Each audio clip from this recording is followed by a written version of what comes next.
Hello, dear students. Hello, future doctors and engineers. Very good morning, all of you, dear students. Jai Mahakal. Let's welcome to the My Academy. Let's welcome to the my video tutorial. Myself, Hiren and Movalia beta. ચલો તો last જે session છે તે સેશનમાં આપણે વિદ્યુત flux વિશેની કઈ વાત કરેલી હતી. ઓકે, અને કઈ રીતે કોઈ બી બોડી જે છે એ પરથી વિદ્યુત ફ્લક્સ આપણે ડિફાઇન કરી શકીએ, ફાઇન્ડ કરી શકીએ. જો આપણે ફ્લક્સ જે છે એના આગળ કોન્સેપ્ટો જેમ જોતા જઈશું ને એમ તમને હજુ વધારે ક્લિયર આઈડિયા આવશે. ફ્લક્સનો જ ઉપયોગ કરીને આપણે આગળ ગોસનો નિયમ જે છે સાબિત કરવાનો છે, તારવવાનો છે. ગોસનો નિયમ આપણે તારવીશું ને ત્યારે ઇઝીલી તમને ખ્યાલ આવી જશે કે ફ્લક્સની એપ્લિકેશન શું છે, કઈ રીતે તે પોતે એપ્લિકેબલ બને છે. ઓકે, ચલો તો એના વિશેનો ખ્યાલ તમને ત્યારે આવશે. આજનો જે હવે આપણે કોન્સેપ્ટ જોવા જઈ રહ્યા છીએ, જે આપણા આ ચેપ્ટરનો સૌથી અગત્યનો જે કોન્સેપ્ટ કહીએ તો એ કહી શકાય છે જે છે વિદ્યુતીય ડાયપોલ. હવે ડાયપોલ પેલા તો વર્ડ જે છે એની વાત કરીએ તો એને આધારે આપણને ખબર પડી જાય. ડાય એટલે બે, ડાય એટલે કેટલા થશે? બે. અને પોલ એટલે શું થાય? ધ્રુવીભવન. પોલ એટલે થાય ધ્રુવમાન. ધ્રુવીભવન નહીં, ધ્રુવમાન. ઓકે, તો કેટલા પોલ, કેટલા ધ્રુવ હોવા જોઈએ? આપણી પાસે બે ધ્રુવ, એટલે કે આપણી પાસે બે જે છે એ શું હોવા જોઈએ? વિદ્યુત ભાર હોવા જોઈએ. It's okay. ચલો વિદ્યુત ભાર તો છે. તો હવે વિદ્યુત ભારને રાખવા આપણે કઈ રીતે કે જેના કારણે આપણને આવી જે છે એ કોઈ પરિસ્થિતિ ક્રિએટ થઈને મળે. તો તમને એવું કહેવામાં આવેલું છે, ધારો કે વિદ્યુતીય ડાયપોલ એટલે કે બે સમાન મૂલ્યના અને વિજાતીય પ્રકારના વિદ્યુત ભારો. કેવા? મૂલ્યો બંનેના સમાન. ઓકે, ચલો અહીંયા લખતો જાઉં છું. મૂલ્યો જે છે એ બંનેના સમાન. તો સમાન મૂલ્યના અને એના પ્રકાર વિશેની વાત કરીએ તો એનો પ્રકાર કેવો? વિજાતીય. ઓકે, તો સમાન મૂલ્યના અને વિજાતીય પ્રકારના બે વિદ્યુત ભારો જે છે એ બે વિદ્યુત ભારોને પરિમિત અંતરે રાખવામાં આવે. કેવા અંતરે? પરિમિત અંતર. પરિમિત અંતર એટલે કે કોઈ ફિક્સ અંતર. ઓકે, પરિમિત અંતરનો મીનિંગ શું થશે? કે કોઈ ફિક્સ અંતર. ધારી લો કે ચલો આ બે વિદ્યુત ભાર છે અને એ બે વિદ્યુત ભાર વચ્ચેનું જે કોઈ પરિમિત અંતર છે એ મેં લઈ લીધેલું છે, ધારો કે 2a જેટલું. ઓકે, તો બસ, તો આ પરિમિત અંતરે રાખતા બનતી જે આપણી પરિસ્થિતિ છે, ઓકે, બનતી જે આપણી આખું તંત્ર છે, જે તંત્રને કહેવામાં આવે છે વિદ્યુત ડાયપોલ.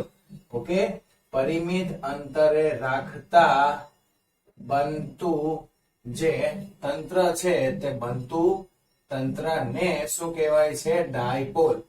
અને વિદ્યુત ભાર દ્વારા મળે છે તો એને કહેવામાં આવે છે વિદ્યુતીય ડાયપોલ. ઓકે, આઈ હોપ દીકરાઓ તમને લોકોને વ્યવસ્થિત રીતે ખ્યાલ આવી જશે. ચલો તો બે વિદ્યુત ભારો બંને સમાન મૂલ્યના એટલે ક્યુ ક્યુ લઈ લીધા મેં. વિજાતીય પ્રકારના એટલે એક પ્લસ લીધું, એક માઇનસ લીધું. અંતર બંને વચ્ચેનું કેવું? પરિમિત. તો પરિમિત અંતર લઈ લીધું આપણે 2a જેટલું ફિક્સ. એને રાખીએ આપણે અને જે બનતું તંત્ર છે તે આ આખું જે તંત્ર બન્યું છે દીકરાઓ એને તમે કહી શકો છો આપણી ડાયપોલ. એને આપણે શું કહીએ છીએ? વિદ્યુત ડાયપોલ.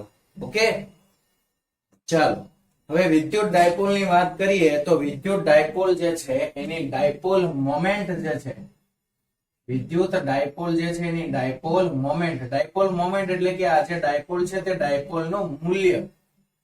ડાયપોલ જે આપણે પરિમિત અંતરે જે આ ડાયપોલ રાખેલી છે તો આનું મૂલ્ય કેટલું આવશે એને કહેવામાં આવે વિદ્યુત ડાયપોલ મોમેન્ટ.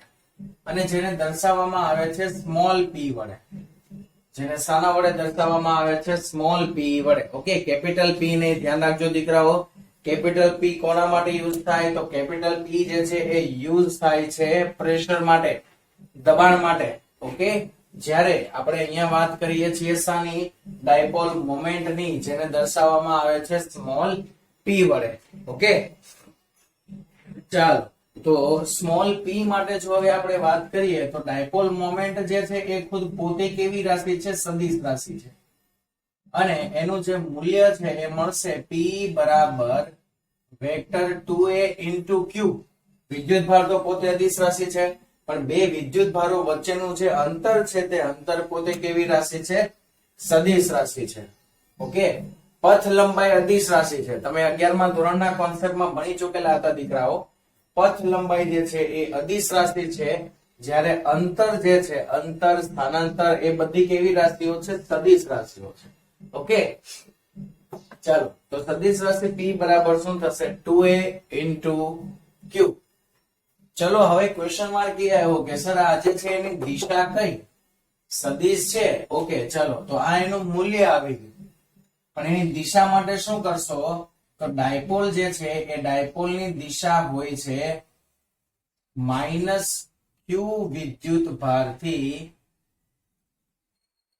+q વિદ્યુત ભાર તરફ, એટલે કે ઋણ વિદ્યુત ભારથી ધન વિદ્યુત ભાર તરફની ડાયપોલ મોમેન્ટ જે છે એની દિશા હશે. ઓકે, તો ડાયપોલ મોમેન્ટની દિશા કઈ આવશે? ઋણ વિદ્યુત ભારથી ધન વિદ્યુત ભાર તરફની, એટલે કે આ દિશામાં જે છે એ આપણી ડાયપોલ મોમેન્ટની દિશા આવશે P. ઓકે, ચલો હવે આના પરથી એના એકમ વિશેની વાત કરીએ. તો એકમ જે છે એ તમે અહીંયાથી ડાયરેક્ટ બનાવી શકો છો. તો એ તો અંતર છે, તો અંતરનો એકમ મીટર. q જે છે એ વિદ્યુત ભાર છે, તો એનો એકમ કુલમ. તો એકમ જે છે એ મળશે તમને કુલમ ઇન્ટુ મીટર. એકમ શું મળશે આપણને? તો એકમ જે છે એ આપણને મળશે કુલમ ઇન્ટુ મીટર. ઓકે, ચાલો તો હવે વાત કરીએ આગળ. હવે આ બે જે વિદ્યુત ભારોનું અંતર છે. ઓકે, ચાલો બે વિદ્યુત ભારો વચ્ચેનું જે અંતર, ચલો આ જે છે ને એને હું કાઢીને થોડું ઉપર લખી દઉં, અને આ બંને વિદ્યુત ભારોને આપણે કરી દઈએ જોઈન્ટ. ચલો કરી દીધા. ડાયપોલ મોમેન્ટની દિશા ઋણ થી ધન તરફ. તો બંને વિદ્યુત ભારોને જોડતું જે અંતર છે એનું એક્ઝેક્ટ જે મધ્ય બિંદુ હોય છે, એનું એક્ઝેક્ટ કેવું બિંદુ? મધ્ય બિંદુ. એટલે કે આ જે અંતર હોય છે એ કેટલા થઈ જશે? a થઈ જશે 2a માંથી. તો એનું એક્ઝેક્ટ જે મધ્ય બિંદુ છે એને કહેવામાં આવે છે ડાયપોલ નું કેન્દ્ર. યાદ રાખજો, ડાયપોલ નું કેન્દ્ર કોને કહેવામાં આવે છે? ડાયપોલ ના મધ્ય બિંદુને ડાયપોલ નું કેન્દ્ર કહેવાય. ચલો અહીંયા હું લખી દઉં છું. કેન્દ્ર એટલે કે ડાયપોલ નું મધ્ય બિંદુ. ડાયપોલ નું કેવું બિંદુ? મધ્ય બિંદુ જે હોય છે એને કહેવામાં આવે છે કેન્દ્ર. ચલો તો એકમ મળી ગયો. એકમ પરથી પારિમાણિક સૂત્ર આપણને મળી જાય. યસ સર, આરામથી. ચલો તો કુલમ માટે મીટર માટે L1 m0 થઈ જશે, કેમ કે અહીંયા માસ કે તો છે જ નહીં, કેજી કિલોગ્રામ જેવું તો કઈ છે જ નહીં, દળ જ નથી અહીંયા. તો m ની વેલ્યુ કેવી થઈ જશે? 0. તો m આવી જશે 0. L ની વેલ્યુ કેટલી આવશે? L1. કુલમ માટે T1 A1. તો આ થઈ ગયું તમારું પારિમાણિક સૂત્ર. અથવા જો તમે વિદ્યુત ભારના અનુસંધાનમાં લખો તો આ લખાય m0 L1 Q1. ઓકે, કેમ કે T1 A1 એટલે વિદ્યુત ભાર, અને ઘણી વખત તમને છે ને ઘણી બુકોમાં કુલમ જે છે એને T1 A1 ની જગ્યા પર લખીને આપેલું હોય છે Q ના અનુસંધાનમાં. Q એટલે કે વિદ્યુત ભારના અનુસંધાનમાં. તો વિદ્યુત ભારના અનુસંધાનમાં એનું જે પારિમાણિક સૂત્ર થશે એ આવું કઈ થશે. તો એ વસ્તુ જે છે એ યાદ રાખજો. ઓકે, ચાલો તો હવે વાત કરીએ કે ભાઈ ડાયપોલ જે છે એ ડાયપોલ નો કુલ વિદ્યુતભાર વિશેની વાત કરીએ. તો ડાયપોલ નો જે કુલ વિદ્યુતભાર હોય છે એ શું હોય છે? 0. કેમ કે કુલ વિદ્યુતભાર q net is equal to plus q minus q શું થઈ જાય? 0. તો ડાયપોલ પરનો કુલ વિદ્યુતભાર કેવો હોય છે? 0 હોય છે. ઓકે, પણ એક વસ્તુ યાદ રાખજો, વિદ્યુતભાર 0 છે, વિદ્યુત ક્ષેત્ર નહીં. વિદ્યુત ક્ષેત્ર જે છે એ 0 હોતું નથી. does not equal to 0. Okay, વિદ્યુતભાર નો ડાઉટ ચલો 0 છે, એટલે કે એના પર કોઈ ચોખ્ખો વિદ્યુતભાર નથી. પણ ડાયપોલ નું વિદ્યુત ક્ષેત્ર જે છે એ આપણે આગળના જે આપણા સેશનોમાં દીકરાઓ દોરેલું હતું ને વિદ્યુત ક્ષેત્ર રેખાવાળા ખ્યાલોમાં, જે ધન વિદ્યુતભાર અને ઋણ વિદ્યુતભાર મૂકીને આપણે જે ક્ષેત્ર દોરેલું હતું એવું ક્ષેત્ર જે છે એ કોનું મળશે? ડાયપોલ નું મળશે. ઓકે, તો એ એકવાર ડ્રો કરી દીધેલું છે, ફરી પાછું એમાં ખોટો આપણે ટાઈમ પાસ કરતા નથી. ઓકે, ચાલો તો આજે વાત થઈ ગઈ એ શાની વાત થઈ? ડાયપોલ વિશેની વાત થઈ. ઓકે, ચાલો તો હવે આગળ વાત કરીએ કે ભાઈ ડાયપોલ જે છે એના માટે ઓકે હા ડાયપોલ નો હજુ એક કોન્સેપ્ટ ની વાત કરીએ કે ડાયપોલ જે છે એમાં ને એમાં જ એક કોન્સેપ્ટ આવે છે જે આવે છે બિંદુ ડાયપોલ. ડાયપોલ જે છે એમાં જ આગળ કોન્સેપ્ટ છે બિંદુ ડાયપોલ.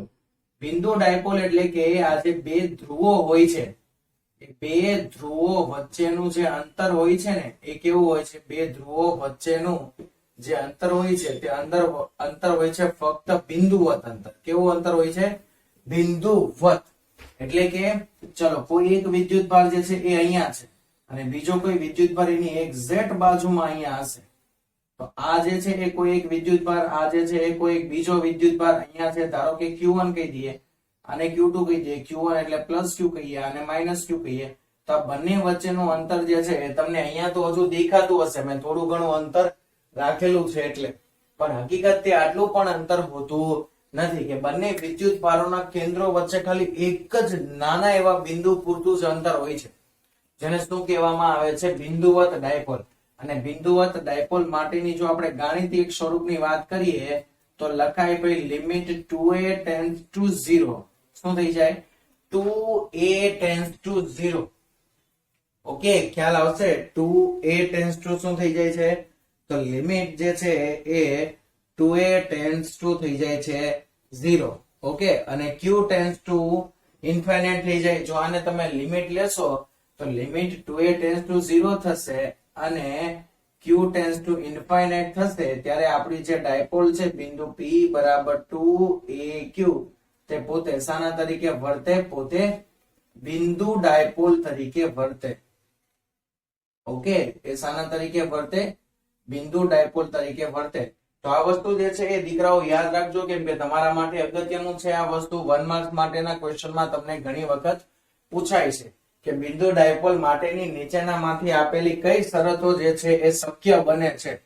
તો એમાં તમને ઘણી શરતો આપેલી હોય, લાઈક કે 2a tends to infinite, q tends to 0, 2a tends to 1, q tends to infinite. તો આપણે આ બેમાંથી કોઈ પણ શરત જે છે એ જ્યાં નીચે આપેલી હોય તો એ શરત જે છે એ આપણે લખવાની થશે. ઓકે, જેને આપણે શું કહીએ છીએ? બિંદુ ડાયપોલ. ઓકે, તો આઈ હોપ તમને લોકોને ડાયપોલ વિશેનો જે ખ્યાલ છે નોર્મલી એકદમ સાદો ખ્યાલ જે તમને આવી ગયો હશે. જો બોર્ડ રિલેટેડ વાત કરીએ દીકરાઓ તો બોર્ડમાં આ જે ક્વેશ્ચન છે એ 2 માર્ક્સમાં પૂછાય. ઓકે, કેમ કે એકદમ નાનો એવો કોન્સેપ્ટ છે. ડાયપોલ જે છે એના પરથી એના જે અગત્યના કોન્સેપ્ટ છે ને એ છે ડાયપોલના આ જે છે ડાયપોલના બે વિદ્યુત ભારોને જોડતી જે રેખા છે એને કહેવાય ડાયપોલની અક્ષ. ઓકે, અને એના મધ્ય કેન્દ્રમાંથી અને ડાયપોલની અક્ષને લંબ એવી જે રેખા હોય એને કહેવાય ડાયપોલની વિષુવ રેખા. તો આના પછીનો જે કોન્સેપ્ટ છે જેમાં આપણે જોઈશું ડાયપોલની અક્ષ અને ડાયપોલની વિષુવ રેખા પર કુલંબીય બળ જે છે ને એના વિશેની આપણે વાત કરવાની છે, જે આપણા સૌથી અગત્યના કોન્સેપ્ટ છે આ ચેપ્ટરમાં. બોર્ડને રિલેટેડ અત્યાર સુધી પૂછાયેલા હોય તો સૌથી વધુ વાર એ કોન્સેપ્ટો પૂછાયેલા છે. ઓકે, ચલો તો એ જે છે એ આપણે જોતા જઈએ. આગળ હવે વાત કરીએ કે ભાઈ કઈ રીતે આપણને ડાયપોલ માટેનું વિદ્યુત ક્ષેત્ર મળશે આપણે. ચલો તો વિદ્યાર્થી મિત્રો, ડાયપોલને લગતો જે અગત્યનો કોન્સેપ્ટ છે જે કોન્સેપ્ટ પર આપણે હવે આવી જઈએ છીએ, જે આપણા માટે મોસ્ટ ઇમ્પોર્ટન્ટ ક્વેશ્ચન છે, જે છે ડાયપોલ જે છે એનું વિદ્યુત ક્ષેત્ર. હવે ડાયપોલનું વિદ્યુત ક્ષેત્ર જે છે એ દીકરાઓ તમને બે દિશામાં જુદી જુદી રીતે મળે. એક તો ડાયપોલની અક્ષ પર અને બીજું જે છે તે ડાયપોલની વિષુવ રેખા પર. આ જે બે કોન્સેપ્ટ છે તે બંને કોન્સેપ્ટને આધારે આપણા ઘણા બધા સમ્સ જે છે તે આપણે જોવાના છે, ભણવાના છે. ડાયપોલને રિલેટેડ આપણે ઘણા બધા સમ્સ જે છે એ આપણને પૂછાઈ શકે છે. કેવા કેવા પૂછાશે એની વાત જે છે એ આપણે આપણા પછીનો જે સેશન આવશે તે સેશનમાં કરતા જઈશું. અત્યારે જસ્ટ ફક્ત ને ફક્ત તમારે અહીંયા જોવાનું છે, ધ્યાન આપવાનું છે કે ડાયપોલની અક્ષ પરનું વિદ્યુત ક્ષેત્ર આપણને કેવું મળશે, ડાયપોલની વિષુવ રેખા પરનું વિદ્યુત ક્ષેત્ર આપણને કેવું મળશે, અને એના સૂત્રો જે છે એ તમારે યાદ રાખવા કમ્પલસરી છે. ચાલો તો પહેલા જોઈએ ડાયપોલની અક્ષ પરનું વિદ્યુત ક્ષેત્ર. હવે પહેલા તો આપણે જે છે એ ડાયપોલ જે છે એ દોરી દઈએ. ઓકે, ચાલો તો હું અહીંયા બે વિદ્યુત ભારો જે છે એ બનાવી દઉં છું. તો ધારી લો કે અહીંયા કોઈ એક પ્લસ q ક્યુ વિદ્યુત ભાર છે અને અહીંયા કોઈ જગ્યા ઉપર એક માઇનસ ક્યુ વિદ્યુત ભાર છે. ઓકે, કોઈ એક વિદ્યુત ભાર આપણી પાસે પ્લસ ક્યુ છે અને બીજો વિદ્યુત ભાર આપણી પાસે માઇનસ ક્યુ છે. હવે આપણને ખબર છે કે આ બંનેને જોડતી જે રેખા છે એ રેખાને આપણે શું કહીએ છીએ? ડાયપોલની અક્ષ રેખા છે. ઓકે, એટલે એ બંને બાજુ આ તરફ આગળ જશે આવી રીતે.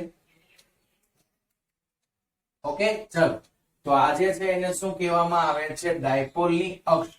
જો ડાયપોલની અક્ષ જે છે એની વ્યાખ્યા વિશેની હું વાત કરી દઉં, તમને લખતો નથી, ખાલી જસ્ટ કહી દઉં છું, એકદમ ઈઝી વ્યાખ્યા છે. એટલે કે બે વિદ્યુત ભારો, ડાયપોલના બે વિદ્યુત ભારોને જોડતી જે રેખા છે તે રેખાને કહેવામાં આવે છે ડાયપોલની અક્ષ. ઓકે દીકરાઓ, આઈ હોપ તમને લોકોને યાદ રહી જશે. ઈઝી છે, કઈ એવું હાર્ડ એન્ડ ફાસ્ટ છે એની વ્યાખ્યામાં કે યાદ રાખવું તમને જે છે એ અઘરું પડે. તો ડાયપોલની અક્ષ એટલે કે ડાયપોલ જે છે એના જે વિદ્યુત ભારો છે એ વિદ્યુત ભારોને જોડતી જે રેખા છે, જે રેખાને શું કહેવામાં આવે છે? તો એ રેખાને કહેવામાં આવે છે દીકરાઓ ડાયપોલની અક્ષ.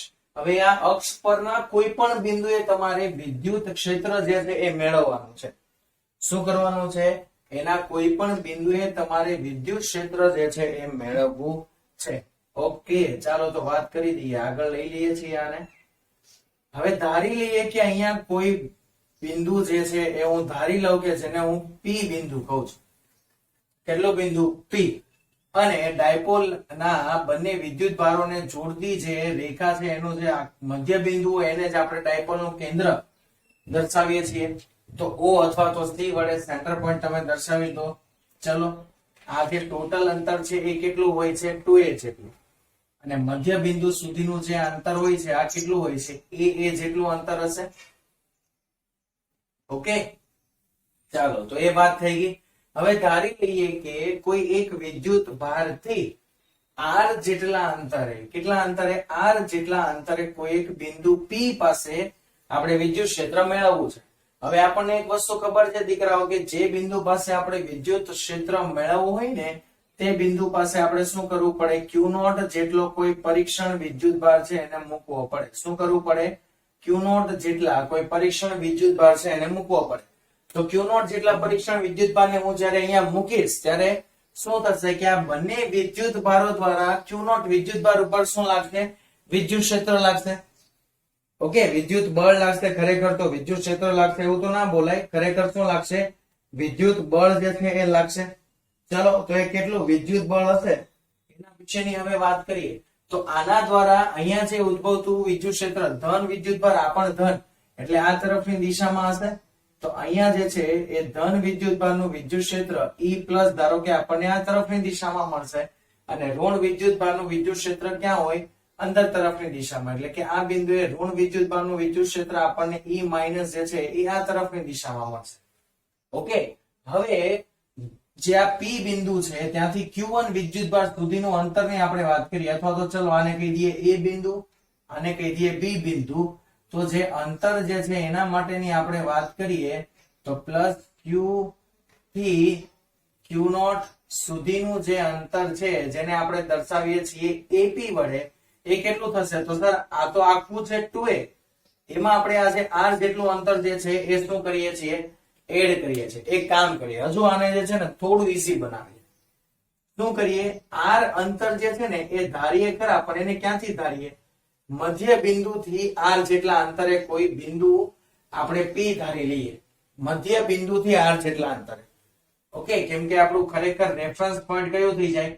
સેન્ટર પોઈન્ટ થઈ જાય. તો અહીંયાથી r જેટલા અંતરે કોઈ એક P બિંદુ છે. ઓકે, ચલો તો હવે અહીંયા વાત કરીએ અંતર માટે. શાના માટે વાત કરીએ? અંતર માટે. અને એ પણ ક્યાંથી? તો કે ડાયપોલના કેન્દ્રથી નહીં, ડાયપોલના કેન્દ્રથી નહીં, ડાયપોલના કેન્દ્રથી તો આપણે અંતર ધારી લીધું, સોરી.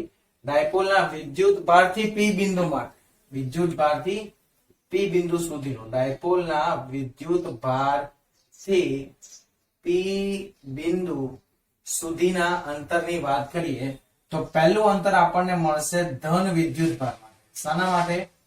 ધન વિદ્યુત ભાર, પ્લસ Q થી બિંદુ જે પી સુધીનું અંતર છે તે બિંદુ પી સુધીના અંતરને શાના વડે દર્શાવીએ સર? બિંદુ એ પ્લસ ક્યુ એટલે, અને પી સુધીનું અંતર એટલે એ બિંદુ એપી.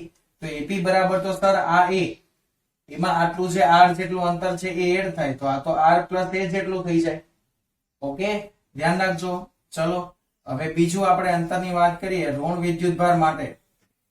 તો ઋણ વિદ્યુતભાર માઇનસ ક્યુ થી જે આપણે બિંદુની વાત કરીએ છીએ, બિંદુ પી સુધીનું અંતર, ક્યાં સુધીનું અંતર? બિંદુ જે છે એ પી સુધીનું અંતર જે છે એની વાત કરીએ તો એ કેટલું થાય? બી થી લઈને પી સુધીનું અંતર છે તે, તો બી થી લઈને પી સુધીનું અંતર. તો સર આ આખું અંતર આર જે છે એમાંથી એ અંતર તમે માઇનસ કરી દો એટલું થાય, કેમ કે ઓ થી પી સુધીનું અંતર છે. જો બી થી પી સુધીનું અંતર એટલે શું થાય? ઓ થી પી સુધીનું અંતર આપણી પાસે છે માઇનસ બી થી પી સુધીનું અંતર. સોરી ચલો બી થી પી સુધીનું અંતર આપણે જોઈએ છે. તો આપણી પાસે ઓ થી પી સુધીનું અંતર છે, અને ઓ થી પી સુધીના અંતરમાંથી આ આખા અંતરમાંથી હું ઓબી અંતર માઇનસ કરી નાખું, મને આટલું બીપી અંતર જે છે એ મળશે. ચલો તો અહીંયા ઓબી માઇનસ ઓપી ની વેલ્યુ છે આર, અને ઓબી ની વેલ્યુ છે કેટલી? એ. તો આર માઇનસ એ મને આ અંતર મળશે. ઓકે, ચલો તો આ બંને જે વિદ્યુત ભારો છે એના દ્વારા પી બિંદુ આગળ મળતા વિદ્યુત ક્ષેત્રની વાત કરીએ. ક્યાંની? પી બિંદુ આગળનું વિદ્યુત ક્ષેત્ર. ચલો તો વાત કરીએ બિંદુ પી આગળ નું ક્ષેત્ર. પહેલા વાત કરીએ ધન વિદ્યુતભાર દ્વારા. શાના દ્વારા? ધન વિદ્યુતભાર દ્વારા મળે છે એને આપણે ઈ પ્લસ વડે દર્શાવી દઈએ. ચલો કેટલું છે? ઈ પ્લસ. ફક્ત મૂલ્યોની જ વાત કરીએ છીએ. ઓકે, ચલો અહીંયા તો ઈ પ્લસ જે છે ઇઝ ઇક્વલ ટુ શું થઈ જશે? કે ધન વિદ્યુતભાર છે એટલે ક્યુ ડિવાઇડેડ બાય અંતર જે છે ધન વિદ્યુતભાર થી પી બિંદુ આગળનું લાવવાનું છે ને, જે અંતર આપણું કયું છે? એપી. તો અહીંયા શું આવશે? એપી નો વર્ગ. તો શું થઈ જશે? આ કે ક્યુ બાય આર પ્લસ એ આખાનો વર્ગ. ઓકે, ધન વિદ્યુતભાર માટે શું થશે? કે ક્યુ બાય આર પ્લસ એ આખાનો વર્ગ. એવી રીતે આપણે ઋણ વિદ્યુતભાર માટે વાત કરીએ. શાના માટે? ઋણ વિદ્યુતભાર માટે. તો ઋણ વિદ્યુતભાર દ્વારા પી બિંદુએ ઉદ્ભવતું વિદ્યુત ક્ષેત્ર જે છે તે ઈ માઇનસ બરાબર શું હશે? તો કે એ હશે કે minus Q divided by BP square. ચલો તો આ આવશે માઇનસ કે Q divided by R minus A આખાનો વર્ગ. તો આપણને બે વિદ્યુત ક્ષેત્ર મળ્યા. ક્યાં? પી બિંદુ પાસે. ઓકે, ચાલો અને હવે વાત કરીએ ભાઈ એના વિદ્યુત ક્ષેત્રો જે છે તે વિદ્યુત ક્ષેત્રોની દિશા કઈ હશે તે? તો વિદ્યુત ક્ષેત્રની દિશાની વાત કરીએ તો ડાયપોલની કોઈ બી અક્ષ છે તે અક્ષ પરના વિદ્યુત ક્ષેત્રની વાત કરીએ તો એની જે દિશા છે એ, તો સર આની તો દિશા જે છે એ પી કેરેટની દિશા, તો ઋણ વિદ્યુતભારથી ધન વિદ્યુતભારની તરફ એટલે કે આ તરફની દિશામાં હોય કઈ. ઓકે, અને વિદ્યુત ક્ષેત્રની આપણે વાત કરીએ સર તો વિદ્યુત ક્ષેત્ર જે છે એ ધન વિદ્યુતભારનું છે પી થી ઊંધી દિશામાં છે. ઓકે, અને છે તો આ શાની ઉપર? ડાયપોલની અક્ષ પરની ઉપર છે. ઓકે, શાના ઉપર છે? ડાયપોલની અક્ષ ઉપર જ છે. તો ડાયપોલની અક્ષ ઉપર હોવાથી એનો જે એકમ સદિશ આવશે તે આપણે ડાયપોલ મોમેન્ટ ના સ્વરૂપમાં જ લખીશું. તો એ આવશે પી કેરેટ. ઓકે, એટલે મેં પહેલા ફક્ત મૂલ્ય લખ્યું અને પછી હવે તમને દિશા સાથે આપ્યું. હવે આપણે પી બિંદુ આગળનું કુલ વિદ્યુત ક્ષેત્ર જોઈએ છે. તો જે કુલ વિદ્યુત ક્ષેત્ર માટે વાત કરીએ તો કુલ વિદ્યુત ક્ષેત્ર તો શું થઈ જાય? ઈ બરાબર ઈ પ્લસ પ્લસ ઈ માઇનસ ઇન્ટુ પી કેરેટ. કેમ? કેમ કે પી કેરેટ ની દિશામાં છે બંને જ વિદ્યુત ભારો અક્ષ પર જ છે ને, બંને પી કેરેટ ની દિશામાં છે તો ઇન્ટુ પી કેરેટ થઈ જશે. ઓકે સર, ચલો હવે શું કરીએ તો આ બંનેની વેલ્યુ મૂકો. ચલો તો ઈ પ્લસ ની જે વેલ્યુ છે એ આપણને મળે છે કે capital Q upon R plus A આખાનો વર્ગ. અહીંયા માઇનસ કે Q divided by R minus A આખાનો વર્ગ. તો ઉપરથી કે ક્યુ નીકળી જાય કોમન, અંદર બાકી બચે R plus A whole square minus 1 upon R minus A whole square. Okay, હવે આ બંનેનો ક્રોસ ગુણાકાર આપો, એલસીએમ કાઢો, સાદુરૂપ આપો. ચલો એલસીએમ કાઢશો તો આ બંનેને ઉપર શું થઈ જશે? ક્રોસ ગુણાકાર થઈ જશે. તો કે ક્યુ અહીંયા શું આવશે? આર માઇનસ એ આખાનો વર્ગ માઇનસ આર પ્લસ એ આખાનો વર્ગ ના છેદમાં નીચે શું આવશે આર પ્લસ એ નો વર્ગ આર માઇનસ એ નો વર્ગ. આ જે છે એ તો તમારી આઈડેન્ટિટીઓ થઈ ગઈ. ચલો કઈ રીતે, જો આર માઇનસ એ અથવા તો આર પ્લસ એ આખાના રૂપ જે છે એનું તમારે વિસ્તરણ આપવું હોય તો શું થઈ જાય, ચલો એનું સૂત્ર અહીંયા લખી દઉં છું. વિસ્તરણનું x plus or minus y આખાના વર્ગનું સૂત્ર શું થાય, x નો વર્ગ પ્લસ હોય તો પ્લસ માઇનસ હોય તો માઇનસ 2xy પ્લસ y નો વર્ગ. ઓકે, અને એવી રીતે અહીંયા જે નીચે તમારી આઈડેન્ટિટી આવે છે એ આવે છે x માઇનસ y અને x પ્લસ y, તો એ થઈ જાય x નો વર્ગ માઇનસ y નો વર્ગ. ઓકે, એ બંને શું થઈ જશે, x નો આખાનો વર્ગ માઇનસ y જે છે એનો આખાનો વર્ગ. ક્લિયર છે? આઈ હોપ તમને દેખાતું હશે. જો ના દેખાતું હોય તો એક કામ કરીએ, રેડ માર્કર જે છે થોડી આછી થઈ ગઈ છે, હું બ્લુ માર્કર થી ટ્રાય કરું જો ચાલતી હોય તો. ઓકે, તો અહીંયા શું આવ્યું, yes x plus or minus y આખાનો વર્ગ, તો શું થાય x square plus or minus 2xy plus y square. અને નીચે જે છે તમને આઈડેન્ટિટી આપેલી છે x માઇનસ y અને x પ્લસ y, તો એનું થઈ જાય x નો વર્ગ માઇનસ y નો વર્ગ. ઓકે, ચલો તો એના અનુસંધાનમાં હવે આપણે ફાઇનલ સૂત્ર લાવીએ ગણતરી કરીને. ચાલો તો k q as it is રહેશે. આનો વર્ગ એટલે શું થશે, r square minus 2ra plus f square. શું થઈ જશે, r square minus 2ra plus f square. બોલો થશે કે નહીં થાય? આપણે મિસ્ટેક કરી છે એવું કઈ લાગે છે મને કે નથી કરેલી? યસ, થોડીક માઇનર મિસ્ટેક છે. ઓકે, કઈ વાંધો નહીં, ચાલો ચલાવી લઈએ. એ માઇનર મિસ્ટેક એ છે કે આપણે વિદ્યુત ક્ષેત્ર જે છે ને એ બંને મેં તો આ બાજુની દિશામાં મૂકેલું છે આ બિંદુ, તો જે ડાયપોલની વિરુદ્ધ દિશામાં થાય તો આ જે સદિશ છે એ આપણને કેવો મળે, માઇનસ મળે. અને આપણે એ પ્લસ લઈ લીધેલો હતો. જો તમે આનો આ જ સદિશ તમે આ બિંદુ અહીંયા મૂકો ધન વિદ્યુત ભારની દિશામાં તો એ તમને પ્લસ મળશે. ઓકે, ચલો તો આ વેલ્યુ આપણને કેવી મળશે, માઇનસ. એ તમે ગમે તે રીતે સાદુરૂપ આપી શકો દીકરાઓ. જો અહીંયા માઇનસ તમે જોશો ને તો તમને પાછું એમ થશે, સર માઇનસ તો અમારી ટેક્સ્ટ બુકમાં તો નથી. તો તમારી ટેક્સ્ટ બુકમાં આ જે બિંદુ છે ને એ બિંદુ અહીંયા પણ નથી, એ બિંદુ અહીંયા ધન વિદ્યુત ભારની બાજુમાં છે. તમારે જોવું હોય તો તમે તમારી ટેક્સ્ટ બુકમાંથી જોઈ શકો છો. ઓકે, એ બિંદુ તમને ક્યાં આપેલું હશે, ધન વિદ્યુત ભાર જે છે એની બાજુમાં આપેલું હશે.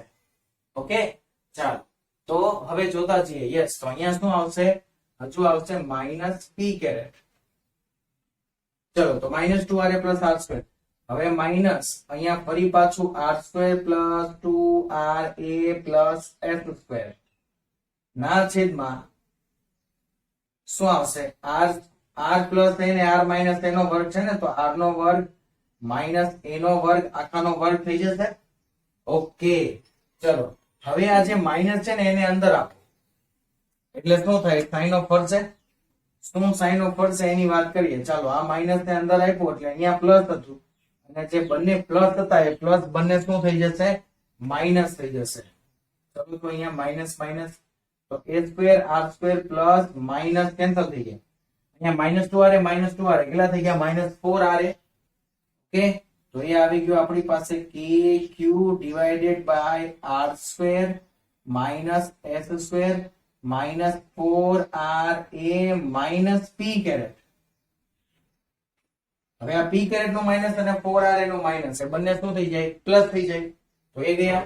હવે અહીંયા જે છે એને 4 ના બે ટુકડા પાડી દો એટલે 2 થઈ જશે. તો 2aq બધું એક સાથે ભેગું લઈ લો. ચલો તો આ જે છે ને એને થોડું વ્યવસ્થિત લખીએ, k as it is. 2 એક આગળ લઈ લઈએ, અહીંયા લખી દઈએ 2aq into p કેરેટ ના છેદમાં r square minus s square આખાનો વર્ગ. ચલો તો સર આ તો થઈ ગઈ ડાયપોલ મોમેન્ટ p. યસ, આ શું થઈ ગયું દીકરાઓ, આ થઈ ગયું આપણા માટે ડાયપોલ મોમેન્ટ p. તો શું આવશે, ફોર્મ્યુલા 2kp ના છેદમાં r square minus s square આખાનો વર્ગ ઇન્ટુ p કેરેટ. ઓકે, તો આવી જે છે એ આપણને કોઈને કોઈ વેલ્યુઓ મળશે. ક્લિયર? ચલો તો હવે જે છે એ આપણે જોતા જઈએ અથવા તો ધારી લઈએ કે આ જે અંતર હશે ને એ અંતર એકદમ નાનું અંતર હશે, જે આપણે r ની વાત કરીએ ને એની સાપેક્ષમાં. ઓકે, તો r ની સાપેક્ષમાં આ જે એ અંતર હશે એ કેવું અંતર હશે? એ નાનું અંતર હશે. તો r ની સાપેક્ષમાં જ્યારે એ અંતર નાનું હશે ત્યારે શું થશે એની વાત કરીએ તો એ અંતર જે છે એ શું હશે? વેરી વેરી લેસ ધેન હશે r. તો જેના કારણે આપણે s સ્ક્વેર છે એને અહીંયાથી શું કરી શકીએ? અવગણી શકીએ. એને જો તમે અહીંયા અવગણો, સોરી ચલો હજુ અહીંયા એક વસ્તુ રહી ગઈ ને લખવાની, કઈ? r વસ્તુ તો બાકી રહી ગયો લખવાનું. બધું આવી ગયું ને, જોઈ લેજો. 2 2 4, યસ. k આવી ગયો, a આવી ગયો, q આવી ગયો, r બાકી હતું, યસ અહીંયા પાછળ લખી દીધો. It's okay. ચલો તો a સ્ક્વેર ને અવગણો એટલે નીચે r ની 4 ઘાત થઈ જાય. ઉપર એક r ઓલરેડી છે, ઉપર એક r ઓલરેડી છે, નીચે r ની 4 ઘાત, ઉપર નીચે એક ઘાત કેન્સલ થાય તો જવાબ આપણો શું આવશે? તો જવાબ આવશે 2kp upon r cube into p caret. શું આવશે જવાબ આપણો? તો જવાબ જે છે એ આવશે 2kp upon r cube into p caret. Okay, so પરિણામી વિદ્યુત ક્ષેત્ર જે છે એ દીકરાઓ તમને અહીંયા કઈ દિશામાં મળશે? તો પરિણામી વિદ્યુત ક્ષેત્ર જે છે એ તમને O થી A તરફની દિશામાં મળે છે. કેમ? કેમ કે ધન આવે છે એટલે. ઓકે, તો અહીંયા આપણો ફર્સ્ટ પાર્ટ જે છે એ થાય છે કમ્પ્લીટ. નેક્સ્ટ હવે વિષુવ રેખા પરનું ક્ષેત્ર કઈ રીતે મળશે એની વાત કરીએ. ચાલો તો હવે ડાયપોલના વિદ્યુત ક્ષેત્રનો બીજો જે ખ્યાલ છે તે જોઈએ. તે પણ આપણા માટે અગત્યનો ક્વેશ્ચન છે. ડાયપોલની વિષુવ રેખા પરનું કોઈ બિંદુ છે, એ બિંદુ પરનું વિદ્યુત ક્ષેત્ર. તો સૌથી પહેલા તો ક્વેશ્ચન માર્ક આપણા માઇન્ડમાં એ આવે કે ભાઈ વિષુવ રેખા કોને કહેવાય? ઓકે, ચલો તો વિષુવ રેખાનો કોન્સેપ્ટ અહીંયા લખી દઉં છું. વિષુવ રેખા એટલે કે ડાયપોલ, ચલો આખું લખવું નથી, થોડી સ્પેસ પછી મારે કવર અપ કરવા માટે જોઈશે. એટલે અક્ષને લંબ એવી રેખા, અક્ષને લંબ અને અક્ષના કેન્દ્રમાંથી પસાર થતી રેખા. ઓકે, તો ડાયપોલની અક્ષને લંબ હોય. ચલો જોઈ લો, તો બે વિદ્યુત ભારોને જોડતી જે અક્ષ હોય એને કહેવામાં આવે ડાયપોલની અક્ષ. એ જે રેખા હોય એને ડાયપોલની અક્ષ કહેવાય. તો આ જે રેખા આવી ગઈ જે આપણા માટે શું થઈ જશે? ડાયપોલની અક્ષ થઈ જશે. અને અક્ષને લંબ રૂપે રહેલી જે રેખા છે એને શું કહેવાય?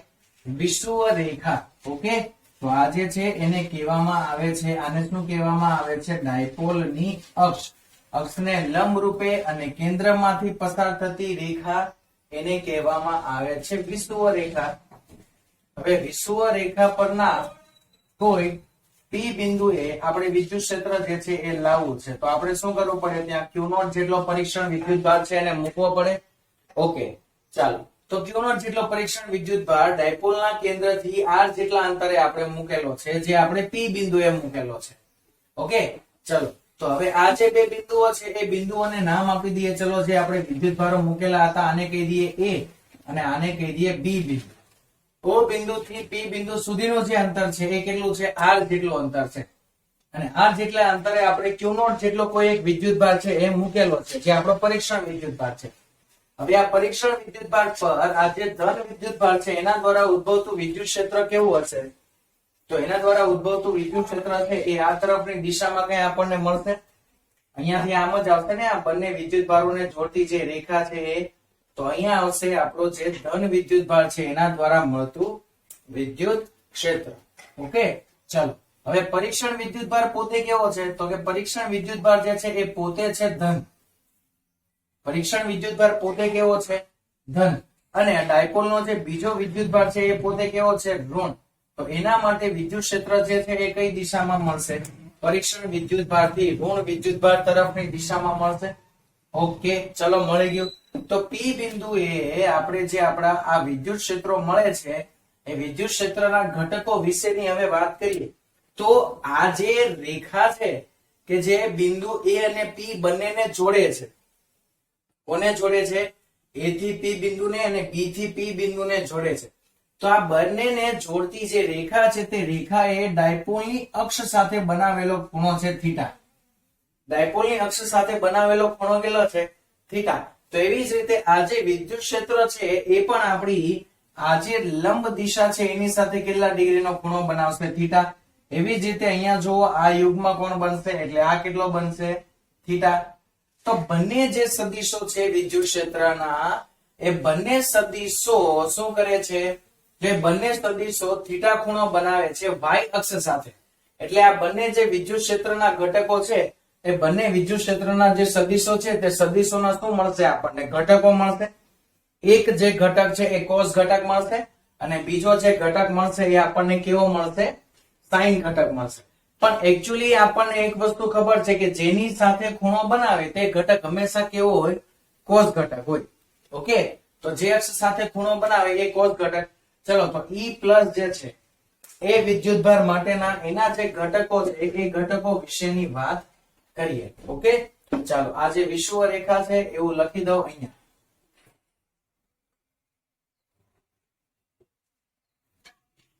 તો આને થીટા ખૂણો y અક્ષ સાથે બનાવેલો છે. તો E પ્લસ ના બે ઘટકો આ શું થશે? E પ્લસ cos થીટા અને આ શું થઈ જશે? E plus sin theta. Okay, એવી જ રીતે E માઇનસ ના બે ઘટકો તો સર આને પણ અહીંયા ખૂણો બનાવ્યો તો અહીંયા આવશે E માઇનસ cos થીટા અને એનો આ દિશામાં ઘટક આવશે E minus sin theta. Clear? ચલો તો અહીંયા હવે આપણે ઈઝીલી જોઈ શકીએ છીએ કે E પ્લસ sin થીટા અને E માઇનસ sin થીટા બંને મૂલ્યો કેવા? આ બંને થીટાની વેલ્યુ પણ કેવી હશે? સમાન જ હશે. કેમ કે આ બંને બિંદુઓએથી P બિંદુ જે છે એ કેવું છે? એક સમાન અંતરે છે. ઓકે, A અને B બિંદુથી જે P બિંદુ છે એ બંને કેવા છે? એક સમાન અંતરે છે. એટલે આ બંને દ્વારા રચાયેલો જે ખૂણો છે તે ખૂણો કેવો હશે? સમાન હશે. તો અહીંયા આપણે જોઈએ તો સમક્ષિતિજ દિશામાંના ઘટકો છે કે જે આપણા છે E sin theta, E sin theta. પણ E ની વેલ્યુ જે છે એ કેવી મળવાની? બંને માટે ઇક્વલ. E ની વેલ્યુ જે છે એ કેવી મળશે? આપણને બંને માટે મળશે ઇક્વલ, જેના કારણે આ જે બંને ઘટકો પરસ્પર સમાન મૂલ્યના અને વિરુદ્ધ દિશાના હોવાથી એ બંને એકબીજાને શું કરી દેશે?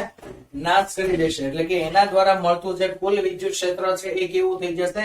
0. તો સૌથી પહેલા તો આપણે શોધવું એ રહ્યું કે ભાઈ A બિંદુથી P બિંદુ સુધીનું અંતર કેટલું છે અને B બિંદુથી P બિંદુ સુધીનું અંતર કેટલું છે. તો એ અંતર શોધવા માટે જુઓ તો ઉપર નીચે બંને બાજુ ત્રિકોણો રચાય છે જે આપણા કાટકોણ ત્રિકોણ છે. જુઓ ઉપર પણ કાટખૂણો રચાય છે, નીચે પણ કાટખૂણો રચાય છે. આ અંતર A છે. ઓકે, અને આ જે અંતર છે ત્રિકોણના પાયાનું એ R છે.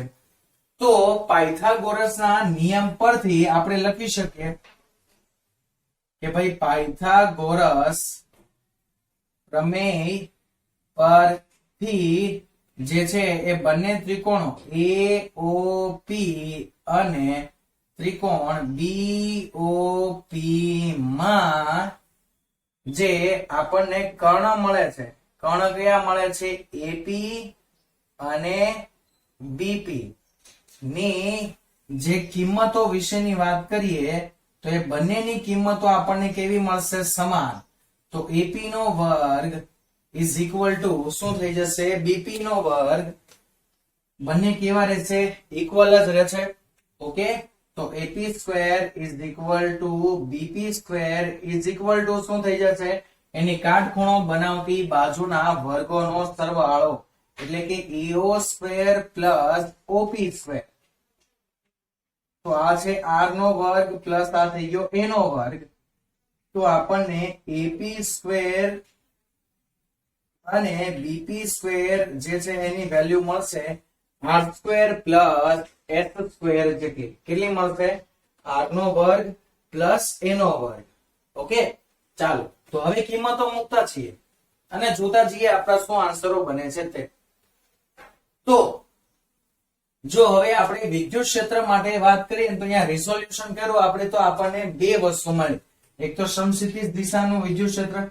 ચાલો તો વાત કરીએ વિદ્યુત ક્ષેત્ર જે છે એના માટેની. એમાં ફર્સ્ટ જોઈએ x અક્ષની દિશામાં. તો x અક્ષની દિશામાં જે છે x અક્ષની દિશા માટે કુલ વિદ્યુત ક્ષેત્ર જે આપણને E નેટ મળશે એ કેટલું મળશે? Okay sir e plus sine theta જે છે એ ધન દિશામાં છે એટલે a plus minus e minus sine theta જે છે એ ઋણ દિશામાં છે એટલે માઇનસ. આ બંનેની વેલ્યુ ઇક્વલ છે એટલે સર એ તો થઈ ગયું 0. x અક્ષની દિશામાંનું આપણું વિદ્યુત ક્ષેત્ર આપણને કેવું મળે છે 0 મળે છે.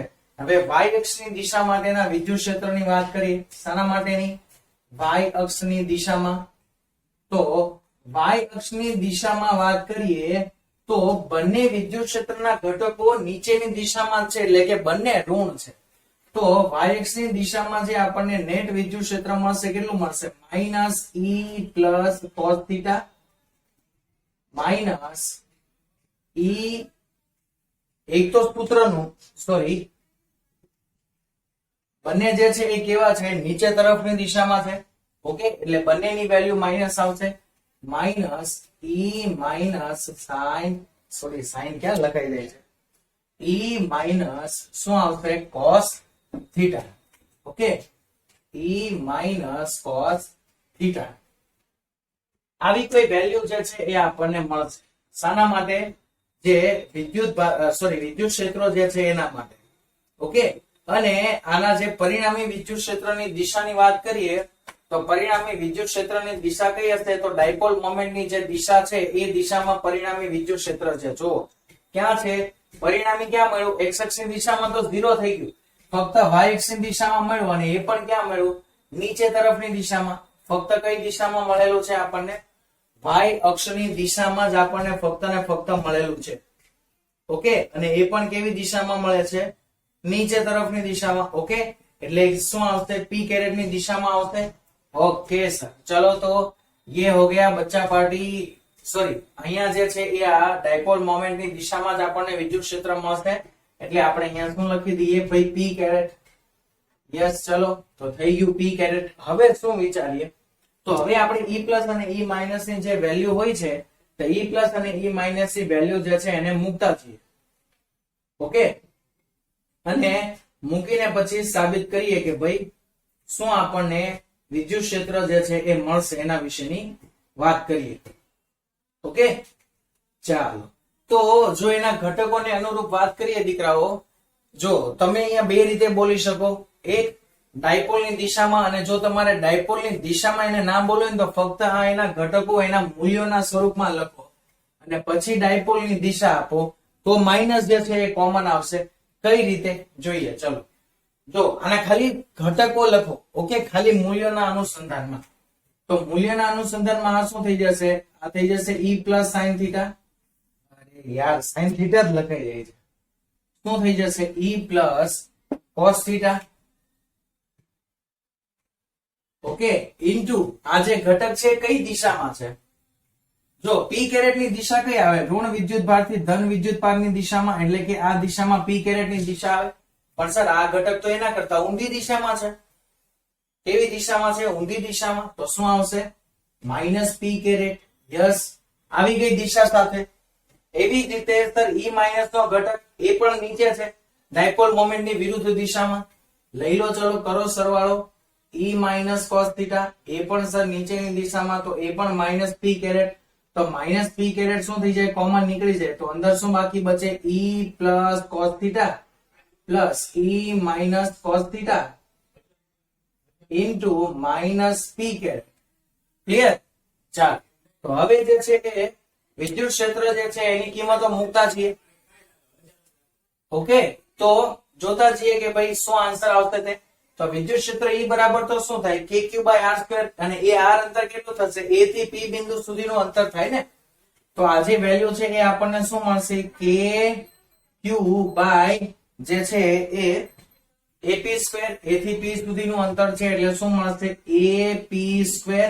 ઓકે એવી જ રીતે cos થીટા પણ અહીંયાથી કોમન નીકળશે એટલે એને પણ કોમન કાઢી લઈશું. આ શું મળશે? kq/bp². સર કેમ તમે અહીંયા માઇનસ ના લખો? કેમ કે દીકરાઓ અહીંયા જે છે એ ફક્ત ને ફક્ત આપણે મૂલ્ય લખીએ છીએ એટલે મેં ત્યાં માઇનસ લખેલું નથી. Okay into cos theta into minus p caret. Clear છે? ચલો હવે cos થીટા ની વેલ્યુ લાવવી પડશે. ap² ને bp² ની વેલ્યુ મૂકવી પડશે અને cos થીટા ની વેલ્યુ મૂકવી પડશે અને આન્સર લાવવા પડશે. ચલો તો અહીંયાથી cos θ ની વેલ્યુ તમને કઈ રીતે મળશે? તો અહીંયા જુઓ તો આપણો એક ટ્રાયેંગલ બને છે આવો કઈ. ઓકે, જે અહીંયા બને છે એંગલ 90 ડિગ્રી, આ એંગલ બને છે થીટા, આ a, આ r અને આ શું થઈ ગયું? √r² + s². અહીંયા મેં આખો વર્ગ લખ્યો છે, વર્ગની ઓલી બાજુ જવા દેશો એટલે જે છે એ વર્ગમૂળ થઈ જશે, સામેની સાઈડ જશે એટલે ઇટ્સ ઓકે. ચલો તો cos θ ની વેલ્યુ અહીંયાથી શું મળે? તો સર cos θ બરાબર થાય પાસેની બાજુના છેદમાં કર્ણ. તો પાસેની બાજુ કેટલી છે? a, અને કર્ણનું મૂલ્ય શું છે? √r² + s². મૂકી અહીંયા, આ જે માઈનસ છે એને આગળ લઈ લો. ચલો તો -kq કોમન થઈ ગયું, અંદર બાકી બચ્યું 1/ap² નો આન્સર શું આવ્યો? 1/r² + s² પ્લસ અહીંયા ફરી પાછું શું આવ્યું? 1/r² + s². ઓકે, આવું તો હતું જ. ઇન્ટુ હવે શું આવ્યું હજુ? તો સર cos θ ની વેલ્યુ જે છે એ અહીંયા પુટ કરવાની આવે છે. ઓકે, ચાલો એક કામ કરીએ, આ ટ્રાયેંગલ છે એને થોડો ઉપર દોડી દઉં એટલે આ જે છે એ આપણું સૂત્ર એક કન્ટિન્યુટી જે છે એમાં લખાય. અહીંયા થીટા, આ 90, આ a, આ r, √r² + s². ઓકે, સો cos θ ની વેલ્યુ શું મળશે? તો cos θ ની વેલ્યુ મળી a/√r² + s² * p કેરેટ. હવે અહીંયા જોઈએ તો સર આ બે તો સેમ થઈ ગયા એટલે ઉપર 1 + 1 શું થઈ જાય? 2. ચલો તો -kq * 2 r² + a² √r² + s² * p caret. આવી કોઈ વેલ્યુ મળે છે? ઓકે, તો અહીંયા r² + s² ની 1 ઘાત અને અહીંયા 1 ના છેદમાં 2 ઘાત, બેયનો ગુણાકાર કરો તો કેટલી થશે? 1 + 1/2 એટલે 3/2 થઈ જાય. તો આજે આન્સર આવ્યો -kq2a p કેરેટ ના છેદમાં r² + s² / 3/2. ઓકે, તો આ 2a * q, 2a * q આ તો ડાયપોલ મોમેન્ટ થઈ ગઈ. યસ બેટા, તો આ થઈ ગઈ dipole moment. -kp * p caret ના છેદમાં r² + s² / 3/2. અને જો હવે આપણે એવું ધારી લઈએ કે ભાઈ r જે છે એ શું છે? વેરી ગ્રેટર ધેન a છે, કેમ કે બે વિદ્યુત ભારો વચ્ચેનું જે આ પરિમિત અંતર હશે ને એ અંતર તો એકદમ નાનું એવું અંતર હશે. જે આપણે અહીંયા આટલું બધું મોટું જે છે એ દર્શાવીએ છીએ, પણ હકીકત આટલું બધું મોટું તે અંતર હશે નહીં. એકદમ નાનું એવું ફોર્મેટ જે છે એમાં અંતર હશે. તો હવે નાના એવા અંતર માટે જો આપણે વાત કરીએ તો a નો વર્ગ છે એને ગાયબ કરી દો તો નીચે શું વધે? r² / 3/2. તો આ જે ફોર્મ્યુલા છે એ આપણને E નેટ વિદ્યુત ક્ષેત્રનું ફોર્મ્યુલા કુલ મળશે -kp * p કેરેટ ના છેદમાં r² એની 3/2 ઘાત. તો વર્ગમૂળ કેન્સલ થઈ જાય તો 3 ઘાત બાકી બચે. તો આપણો ફાઇનલ આન્સર જે છે એ વિષુવરેખા માટે આવશે -kp * p કેરેટ / r³. શું આવશે? /r³. r ના સ્વરૂપમાં લખો તો r, y ના સ્વરૂપમાં લખો તો y, x ના સ્વરૂપમાં લખો તો x અને z ના સ્વરૂપમાં લખો તો z. પણ મેં એવું બધું ના લખ્યું, કોઈ એક પર્ટિક્યુલર અક્ષ મેં નથી લીધેલી. ઓકે, આપણે કોઈ એક પર્ટિક્યુલર અક્ષને લઈને સૂત્ર સાબિત નથી કરેલું કે જેના કારણે આપણો જવાબ x આવે, y આવે, z આવે. પછી એ મેં એટલે નથી લીધેલું કે એમાં તમે ત્યાં અટવાય છો. અટવાશો ક્યાં? તો કોઈ દિવસ તમને જે છે એ ફિગર કઈ એવી આપેલી છે કે જેમાં તમારી વિષુવરેખા ધારો કે x અક્ષ બને છે. હવે અહીંયાનું જોઈ લો, મેં વિષુવરેખા તમારી x અક્ષ બનાવેલી છે અને જો હું આ અંતર જે છે z ના ફોર્મમાં લખું તો તમે લોકો ક્યારેક અટવાઈ જાવ એમ થાય કે આ x અક્ષની દિશામાં બધું છે ને અંતર z અક્ષ ઉપર કઈ રીતે આવ્યું? તો એ ના થાય એટલા માટે આપણે કોમન અંતર જે છે ને એ r ના અનુસંધાનમાં લઈ લીધેલું છે. પછી એ જે છે તે પોતે x અક્ષ ઉપર હોય, y અક્ષ ઉપર હોય, z અક્ષ ઉપર હોય એ આપણે નથી જોવાનું. અક્ષ ચાહે કોઈ પણ હોય એની સાથે આપણે કોઈ લેવા દેવા છે નહીં, એની સાથે આપણે કોઈ રિલેશન નથી. ઓકે, તો આ જે છે એ આપણો ફાઇનલ આન્સર થઈ ગયો વિષુવરેખા માટે નો. ઓકે, હવે આગળ જે છે એ આપણે જોઈ ગયા હતા અક્ષ માટે, અને અક્ષ માટે આવતું 2kp/r³. ઓકે, ચલો જો અહીંયા હું લખું છું વિદ્યુત ક્ષેત્ર જે છે એ ડાયપોલ માટે. તો વિદ્યુત ક્ષેત્ર જે છે એ કોના માટે? ડાયપોલ માટે. તો ડાયપોલની અક્ષ પરનું જે વિદ્યુત ક્ષેત્ર છે એ આપણને શું મળતું હતું? 2kp/r3. અને જે વિષુવ રેખા છે તો વિષુવ રેખા માટે શું મળ્યું આપણને? તો વિષુવ રેખા માટે આપણને મળ્યું kp/r3. તો અહીંયાથી આપણી પાસે એક સંબંધ આવે. શું સંબંધ આવે જોઈ લો. ડાયરેક્ટલી જોઈ શકો છો કે ભાઈ વિષુવ રેખા પરના વિદ્યુત ક્ષેત્ર કરતા અક્ષ પરનું વિદ્યુત ક્ષેત્ર ડબલ હોય. કેવું હોય? 2 ગણું હોય. આ જે વસ્તુ છે એ એમસીક્યુ માં એકવાર પૂછાયેલી છે બોર્ડમાં, એટલે મેં અહીંયા તમને લખીને આપી દીધેલું છે. આ જે કોન્સેપ્ટ, બંને કોન્સેપ્ટ પૂરા થાય પછી ખ્યાલ આવે. જોઈ લો, તમને અહીંયા ઈઝીલી ખબર પડી જાય છે. મેં ફક્ત મૂલ્યો લખેલા છે, દિશા સાથે આપણે વાત નથી કરેલી. એટલે -p કેરેટ ને પહેલામાંથી +p કેરેટ કાઢી નાખ્યા છે. ઓકે, તો શું આવે? kp/r3. સર આ તો વિષુવ રેખાનું થાય, તો અહીંયા 2 આવ્યું. તો અક્ષ પરનું જે વિદ્યુત ક્ષેત્ર છે, કોની અક્ષ? ડાયપોલની અક્ષ. તો ડાયપોલની અક્ષ પરના કોઈ પણ બિંદુએ વિદ્યુત ક્ષેત્ર ડાયપોલની વિષુવ રેખા પરના વિદ્યુત ક્ષેત્ર કરતા કેવું હોય? 2 ગણું હોય. અથવા જો એના કરતા વિરુદ્ધ રીતે પૂછાય કે ડાયપોલની અક્ષ કરતા વિષુવ રેખાનું વિદ્યુત ક્ષેત્ર કેટલું હોય? તો વિષુવ રેખા કરતા અક્ષનું 2 ગણું. તો અક્ષનું વિષુવ રેખા કરતા બીજા ભાગનું, એટલે કેવું થઈ જશે? હાફ. ઓકે, તો આ જે છે એ આપણી વાત થઈ ગઈ. ટોટલી ડાયપોલ માટેની જે થિયરીઓ છે એ અહીંયા થઈ ગઈ પૂરી. જે સામાન્ય થિયરી હતી ડાયપોલની 2 માર્ક્સ માટે, પછી ડાયપોલની અક્ષ પરના વિદ્યુત ક્ષેત્રની થિયરી અને ડાયપોલની વિષુવ રેખા પરના વિદ્યુત ક્ષેત્રની થિયરી.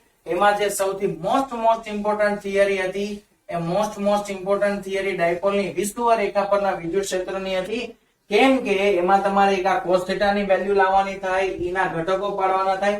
પહેલામાં તો કેવું હતું ભાઈ, ડાયરેક્ટ તમે E ની જે વેલ્યુઓ છે ડાયરેક્ટ સરખાવી દો એટલે તમારા જવાબો આવી જતા હતા. શાના માટે? અક્ષ માટે. એટલે અહીંયા જે છે એ વિષુવ રેખા વાળો કોન્સેપ્ટ છે મોસ્ટ ઇમ્પોર્ટન્ટ. અત્યાર સુધી બોર્ડમાં જે છે એ 4 વાર જે છે એ પૂછાયેલો છે 3 માર્ક્સમાં. ઓકે, અત્યાર સુધી બોર્ડની અંદર 3 માર્ક્સમાં આ ક્વેશ્ચન જે છે એ 4 વખત પૂછાઈ ચૂકેલો છે. તો મહેરબાની કરીને આ જે કોન્સેપ્ટ છે એ વ્યવસ્થિત યાદ રાખજો, અને યાદ રાખવો કમ્પલસરી પણ છે દીકરાઓ. ઓકે, ચાલો, તો અહીંયા ડાયપોલ માટેના આપણી ટોટલી થિયરીઓ કમ્પ્લીટ. હવે એને રિલેટેડ જે સમ્સ ને એવું હશે એ આપણે આપણા નેક્સ્ટ સેશનમાં પછી જોઈ લેશું. ઓકે દીકરાઓ, so bye bye, take care, see you soon, stay healthy, stay happy, સદા ખુશ રહો, તંદુરસ્ત રહો અને સદા હસતા રહો. બાય બેટા, ટેક કેર.